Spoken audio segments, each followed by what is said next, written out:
Good day, everyone. Today, we'll be discussing about the pelvic inflammatory disease. Pelvic inflammatory disease is an infection of the female reproductive organs.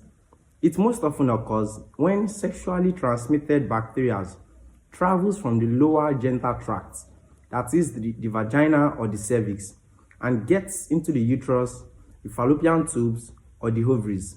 In most cases, pelvic inflammatory disease is caused by a sexually transmitted infection such as chlamydia trachomatis, Neisseria gonorrhea, syphilis, trichomoniasis, and so on.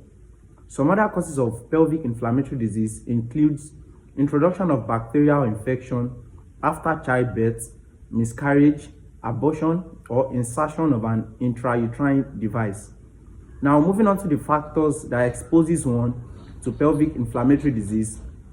One, we have multiple sexual partners, we have unprotected sex, we have previous history of sexually transmitted infection or previous history of pelvic inflammatory disease, we have early onset of sexual activity, as well we have vaginal douching, that is washing of vagina with liquid solution. Now, moving on to the symptoms of pelvic inflammatory disease. Some women have mild or no symptoms, but some common signs may include lower abdominal or pelvic pain, fever and chills, abnormal vaginal discharge, which may be yellowish discharge, greenish discharge, or foul-smelling discharge. You have painful urination, irregular menstrual bleeding, pain during sexual intercourse, and the likes. Moving on to the complications associated with pelvic inflammatory disease, one of them is infertility. It may result to infertility due to blockage of the fallopian tube.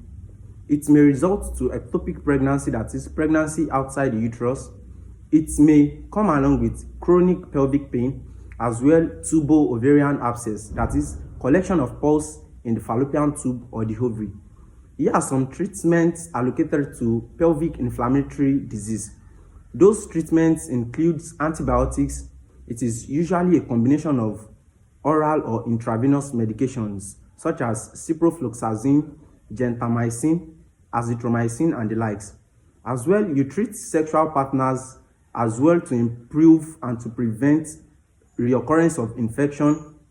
If severe symptoms persist, get to the hospital or seek healthcare professional advice. As well, if there is an abscess that does not respond to antibiotics, surgery might be needed. Those are the treatments allocated to pelvic inflammatory disease. Ways at which we can prevent ourselves or sexual partner from pelvic inflammatory disease.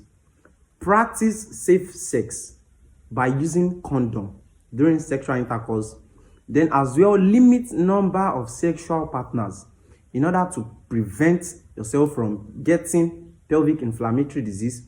As well, avoid vaginal douching, that is avoid washing your vagina with liquid solution. Thank you for watching. If there is any question, I will be waiting in the comment section. Bye for now.